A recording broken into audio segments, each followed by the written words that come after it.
E vamos dar início ao capítulo de número 11, Conquiste a Maturidade Profissional. Este é um assunto que, de fato, faz com que a gente faça uma reflexão profunda sobre o seu comportamento diante da sua carreira profissional. Um líder que ele tem uma maturidade profissional, ele já entendeu alguns pontos importantíssimos que muita gente ao enfrentar isso no seu início, acaba pecando nesses pontos. Principalmente quando a gente fala sobre debates, sobre questões de você querer estar certo, ter receio de demonstrar seus erros, de reconhecer que também erra.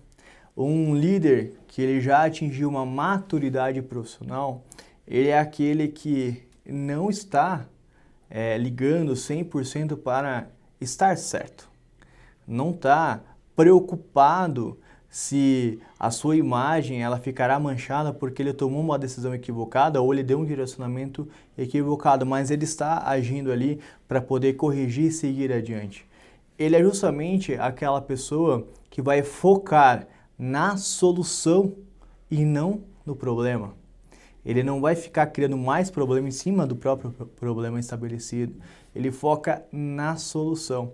E quando você atinge este ponto, você passa a entender que situações que te prendem e te fazem errar, como, por exemplo, você alimentar o seu ego, por exemplo. O ego é a principal barreira de um líder, por exemplo, quando ele está liderando a sua equipe, e ele coloca receios na frente, poxa, como que vamos me enxergar dessa maneira? Como que eu vou agir? Quando você tira essas amarras, porque vão te cegar para muitas coisas, você acaba entendendo que você como líder deve também dar o exemplo neste aspecto. Então, vale muito você reconhecer um erro, vale muito mais ainda você focar na solução e a admiração perante aos seus liderados ela é automática. Então, a gente tem aqui agora trazendo um exemplo do mundo corporativo mesmo, né, trabalhando, porque assim, o mundo corporativo, ele é condicionado, ele é formatado para que todos nós estejamos em constante competição, um com o outro. E tá tudo bem ser assim. A gente já viu lá atrás as pessoas, quando a gente estava falando sobre a competição dentro da equipe, no capítulo de número 7, já viu lá atrás que vale muito mais o que está no coração de cada um. E se a intenção dessa pessoa for única, em mostrar que ela é melhor que a outra e não ter um propósito maior que isso, realmente aí sim essa pessoa ela vai caminhar para um lado diferente do seu. O que muito acontece nesse aspecto é que um ambiente corporativo, onde traz muita competição entre os profissionais, para que possa extrair o melhor de cada um, tem pessoas que vão entender que a competição para o seu cargo, por exemplo, você que vai estar liderando, vão ter pessoas que vão querer o seu cargo, vão ter pessoas que vão almejar ter o seu cargo, mas por uma ascensão profissional, por alcançar os seus próprios objetivos e não por ser ou querer mostrar que é melhor que você, por exemplo. Mas, diante de tudo isso, a importância da gente compreender que, por mais que você conviva todos os dias dentro de um escritório com essas pessoas, é muito improvável que você conheça de fato o que está no coração de cada um. Como que você vai discernir isso? Então, é a partir desse momento que a gente começa a se blindar, a blindar a nossa carreira. Por quê? Quando você abre os seus sonhos, abre os seus objetivos, abre as suas conquistas. É muito comum na área comercial, por exemplo, você está atuando como um consultor, um analista de vendas, você teve um êxito num mês, conseguiu uma comissão ali que você tanto almejava, e você compartilha com o seu colega do lado, olha, esse mês eu atingi a meta e passei da meta, consegui X mil reais de comissão. Pode ser que o seu amigo, o seu colega, ele não queira a sua posição neste momento.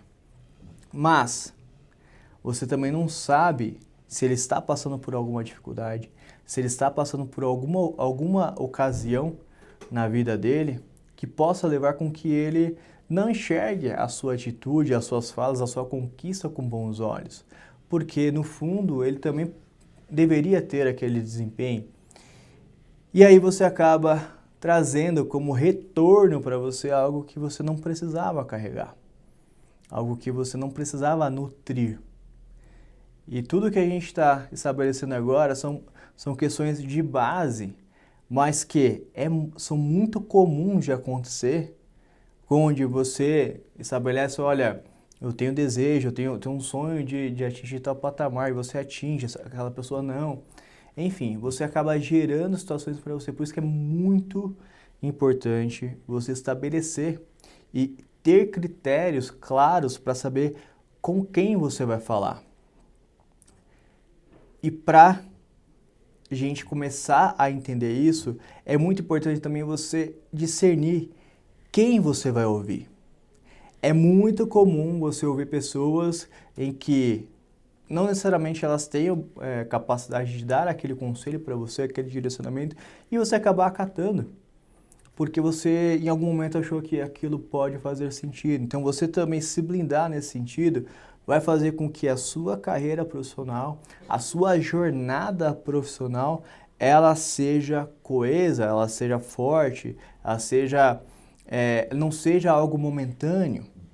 Então, a gente vai recorrer à Bíblia agora em Provérbios 18, 21, que diz assim: a morte e a vida estão no poder da língua, e aquele que a ama comerá do seu fruto. Então, nós temos aqui um princípio muito forte, onde tudo aquilo que você fala, tudo aquilo que você transmite, sim, tem um retorno. Você tem uma responsabilidade sobre o que você fala. E quando você está falando sobre os seus objetivos, sabendo que as pessoas agem dessa maneira, você deve saber para quem falar. E quando você está recebendo a informação, quem que você vai dar de fato ouvidos para determinados assuntos? Quem que você vai escolher como mentor, por exemplo? Você vai escolher alguém que teve muita bagagem, que tem muito a ensinar, ou você vai escolher uma pessoa que às vezes está jogando papo fora, está jogando uma opinião ali sem avaliar todo o contexto. E aqui que está o X da questão, porque a influência dentro do escritório, dentro de um ambiente de trabalho, ela é impactante sim. Você convive diariamente com essa pessoa, você convive com vários aspectos. Geralmente as pessoas tentam transmitir as suas frustrações para as outras. Isso é comum também. E você acaba sendo uma esponja de problemas e de questões que não vão te agregar na sua carreira se você não se blindar.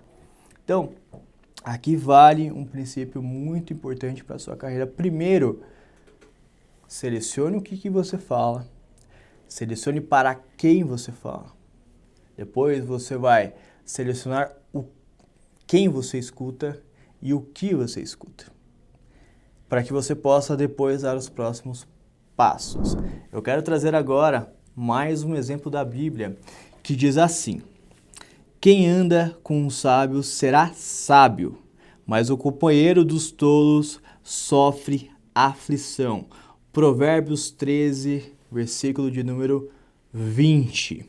Nós vamos analisar esse ponto porque as pessoas com que você escolhe compartilhar, as pessoas com que você escolhe ouvir, elas definirão, talvez uma frase que você já deva ter escutado, que ela é bem clichê ultimamente, que diz que você é a média das 5 pessoas que você convive.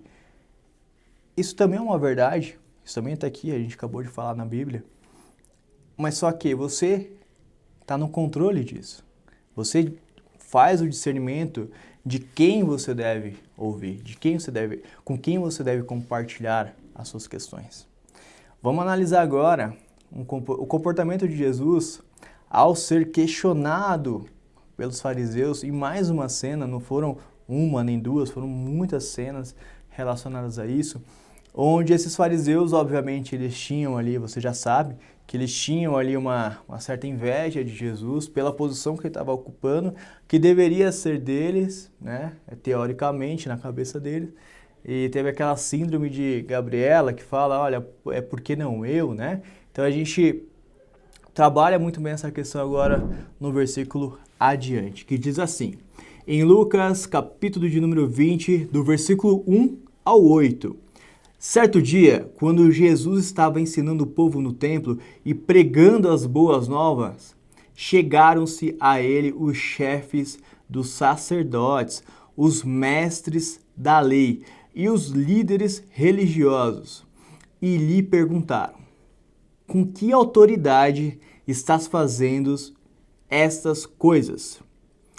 Quem te deu esta autoridade? E ele respondeu, eu também farei uma pergunta. Digam-me, o batismo de João era do céu ou dos homens? E aí eles discutiram entre si, dizendo, olha, se dissermos do céu, ele perguntará, então por que vocês não creram nele?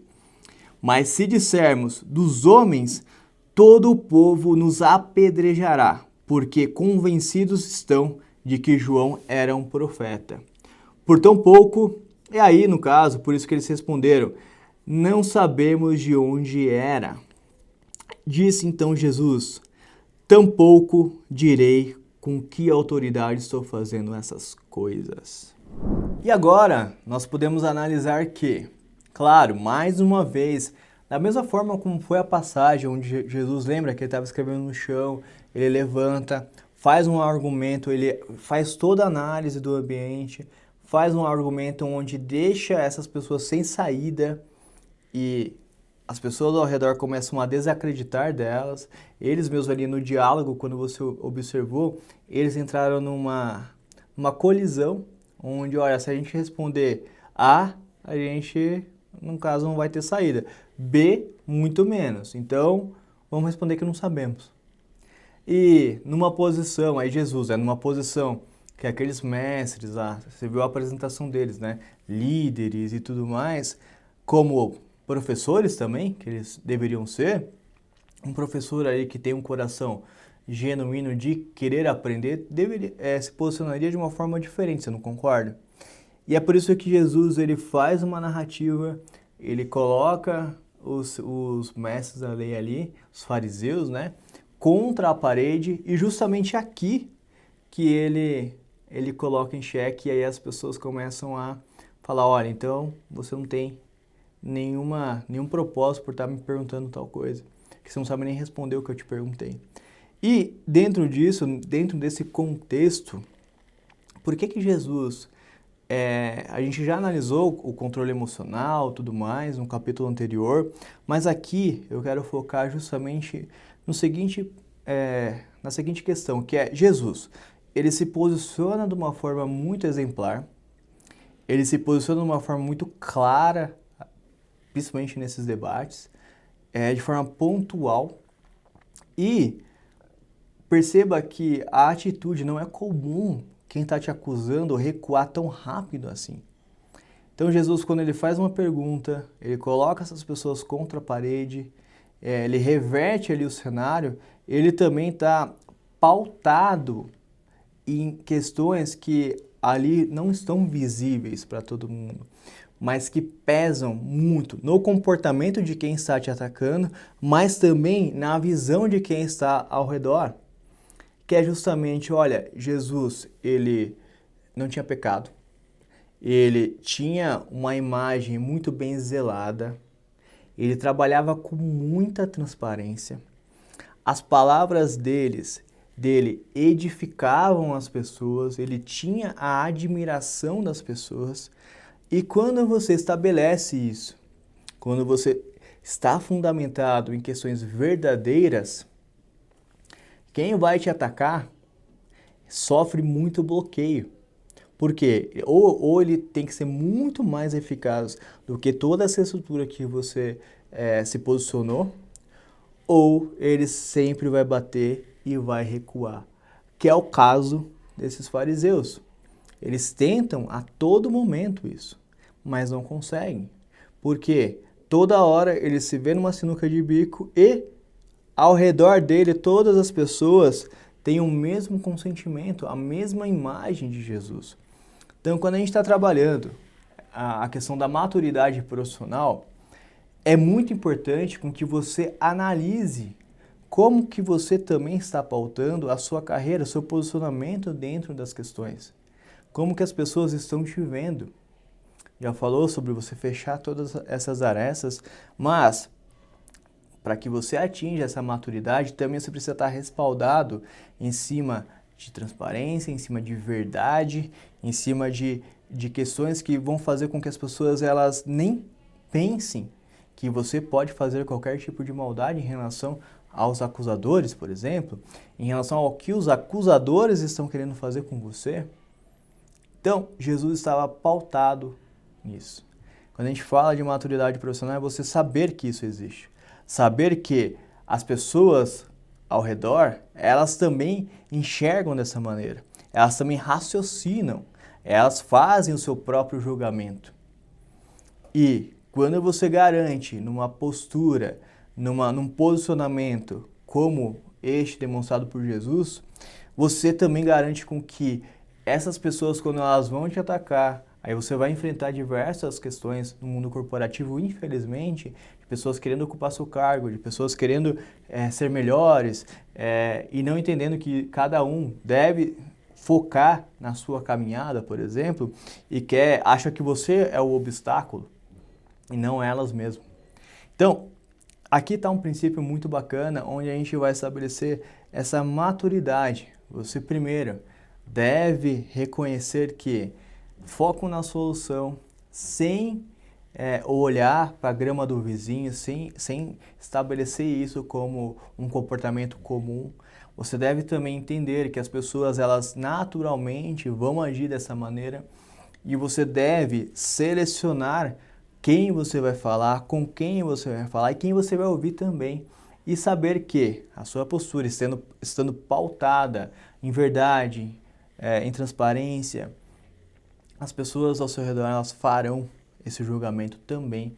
E as questões que você enfrentar serão mais facilmente superadas. E assim você vai estabelecer um caminho mais duradouro, um caminho onde esteja pautado com como se fosse uma rocha. Jesus fala sobre isso também em versículos anteriores, que ele é como um homem que ele faz ali a sua morada, a sua casa em cima de areia, passa um vento, derruba, mas se você coloca em cima de uma rocha, de princípios, de verdade, passa uma tempestade e a sua casa não cai. É justamente nessa questão que a gente trabalha. Quando você trabalha essa questão com o seu próprio comportamento, é muito difícil alguém te enxergar e te notar como um alvo fácil, por exemplo. Então, este é o primeiro ponto sobre um líder que atinge a maturidade profissional. O segundo ponto que nós vamos trabalhar agora é sobre o líder ele entender que ele deve de fato se tornar a referência, mas também o porto seguro da sua equipe.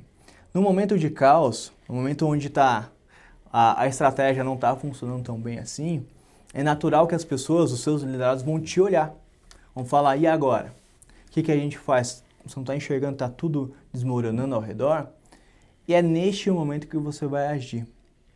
É neste momento que, em prova, você vai colocar a sua liderança, principalmente em prática. O que é comum quando está no momento um momento de pressão?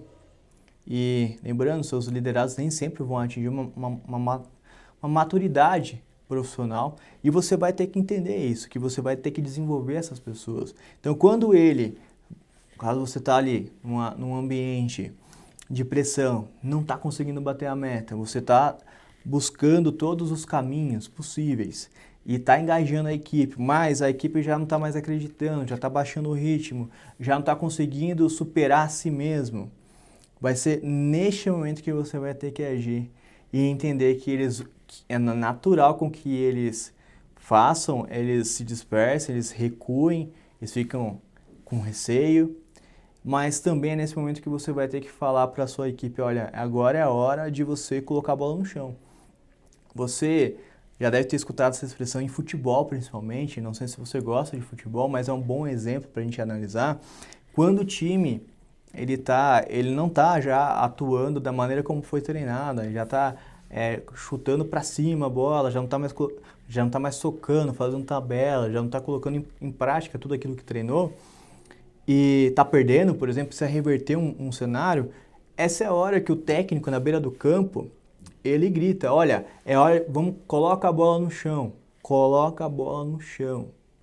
E é justamente aqui, trazendo para o nosso mundo, o mundo corporativo, por exemplo, no momento onde está tudo disperso, está tudo fora do eixo, e você tem essa função de colocar no eixo a equipe para que ela volte a caminhar rumo a obter ali o objetivo, alcançar o objetivo, você vai ter que, primeiro de tudo, equipe, vamos colocar a bola no chão. Qual que é a sua função? O que você deve fazer? Qual que é a sua objeção? O que você está encontrando aqui de dificuldade? E não entrar no mesmo ritmo da equipe. Também você levantar a bola, começar a chutar a bola. E esse é um grande erro, que muitas vezes esse chefe, quem está liderando ali, acaba cometendo porque ele entra na mesma sintonia que a equipe está, e aí você já deve ter escutado a expressão, um bêbado segurando o outro, ambos caem. Então, é aqui que a gente vai trabalhar essa questão, e agora eu quero avançar com vocês com um versículo para a gente analisar. Jesus estava na polpa, dormindo com a cabeça sobre um travesseiro. Os discípulos o acordaram e clamaram, Mestre, não te importas que morramos? Marcos, capítulo de número 4, versículo de número 38. Neste momento, está ocorrendo uma tempestade no mar e os discípulos estavam com medo. E olharam para Jesus, Jesus estava dormindo neste momento. E aí o que acontece? Eles falam, olha, a gente vai morrer aqui, e Jesus não está nem aí pra gente, ele que pode fazer alguma coisa, está nem aí, o que está acontecendo? E aí na sequência Jesus, ele se levanta, e aí ele repreendeu o vento e disse ao mar, aquiete-se, acalme-se. O vento se aquietou e se fez completa bonança. Então perguntou aos seus discípulos, por que vocês estão com tanto medo? Ainda não têm fé? Marcos capítulo 4, 39 ao 40. Claro, nós não somos capazes de parar uma tempestade, muito menos o vento. Óbvio que não. Estamos falando de Jesus Cristo aqui.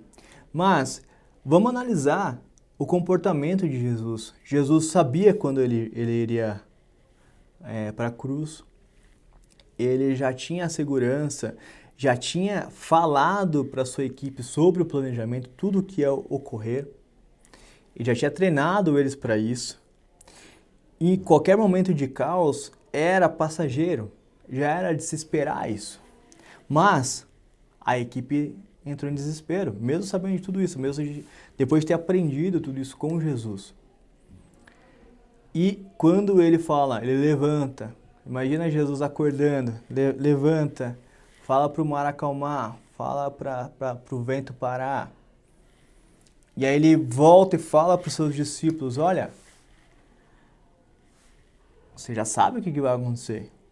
Por que vocês estão falando assim dessa maneira? Por que vocês estão em desespero? Você já não sabe tudo que vai acontecer? Ele fez justamente o papel daquele técnico que estava na beira do campo. Coloca a bola no chão. Calma.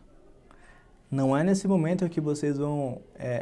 não é agora que está tudo encerrado, não é agora que a gente perdeu tudo. Não vai acontecer agora. A gente tem uma estratégia. A gente treinou. A gente tem um planejamento. Vamos voltar tudo ao seu eixo? E é aqui que Jesus ele trabalhou de forma impecável. E também tem mais uma passagem que eu quero trabalhar com vocês, quando você já deve ter escutado essa passagem em algum lugar, que é quando Pedro anda sobre as águas. Vamos ver na tela com vocês. Senhor, disse Pedro, se és tu, manda-me ir ao teu encontro por sobre as águas. Logo na sequência, Jesus o convida para ir até ele. Venha, respondeu ele. Então Pedro saiu do barco, andou sobre as águas e foi na direção de Jesus. Mateus, capítulo de número 14, 28 ao 29. E logo na sequência, então, Pedro desce do barco, caminha sobre as águas, dá os primeiros passos, olhando fixamente para Jesus, mas ele começa a se dispersar. Que tá um vento, mar, ondas, raios, você consegue imaginar essa cena? E aí, neste momento onde ele se dispersa, começa a olhar para o lado. Lembrando, ele estava fixo com os olhos em Jesus e caminhava sobre as águas. Mas quando ele começa a olhar para os lados, ele cai, ele afunda.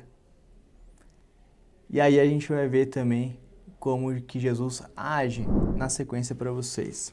Aí, quando reparou no vento, ficou com medo e, começando a afundar, gritou, Senhor, salva-me. Mateus 14:30. E depois, imediatamente, Jesus estendeu a mão e o segurou e disse, homem de pequena fé, por que você duvidou? Em Mateus 14:31. E aqui está um princípio muito claro para a gente no contexto da liderança. Então, quando os seus discípulos, os seus liderados, eles se dispersam, eles deixam se abalar por uma pressão, por uma emoção que vem, ou por alguém que está ali no meio da equipe, o contaminando, por exemplo, essa pessoa ela sai do eixo, ela sai do foco, ela sai da estratégia que você montou, ela sai da orientação e entra em desespero. Ela perde ali o foco. Então, num exemplo, meramente exemplo, quando Pedro estava olhando para Jesus, ele estava caminhando de forma correta, ele estava seguindo os passos, andando sobre as águas, vivendo algo sobrenatural. Mas quando ele tira os olhos de Jesus, ele cai e ele afunda. Mas o mesmo Jesus, num gesto também de apoio, vai lá e o recupera. Quando a gente vê isso, e a gente está trabalhando a questão de você também entender que você líder, ou você líder, você tem que também assumir esse papel de ser a segurança da sua equipe, é aqui que a parte da admiração, tudo que você plantou desde o começo, fazendo a autoliderança, trabalhando ali qual que é o seu papel como um líder, você sendo um bom liderado primeiramente, fazendo uma boa gestão de equipe, aqui você vai estar cuidando da sua carreira profissional, atingindo uma maturidade. Porque chefes, nesses momentos, entram na mesma questão, na mesma sintonia da equipe. Entram também em desespero, perdem a linha, xingam, brigam e tudo vai de fato por água abaixo. Mas se você assume uma postura diferente disso, uma postura de fato eu sou o porto seguro da minha equipe, de fato eu assumo esse papel. Quando eles saírem do eixo, eu vou trabalhar com que eles voltem para o eixo, para que eles não se desesperem.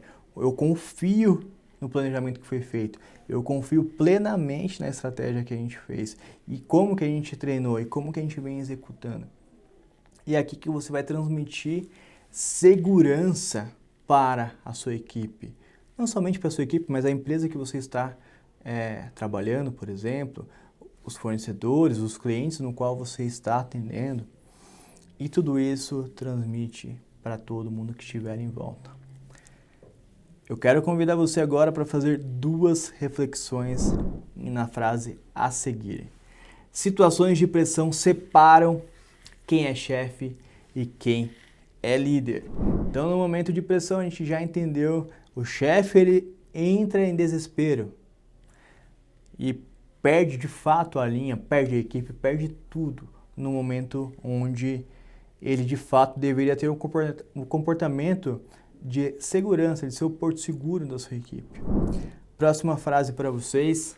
E a perseverança deve ter ação completa, a fim de que vocês sejam maduros e íntegros, sem que lhes falte coisa alguma. Tiago, capítulo 1, versículo de número 4. Então, a maturidade profissional ela traz justamente inúmeros benefícios para que você lidere o seu time.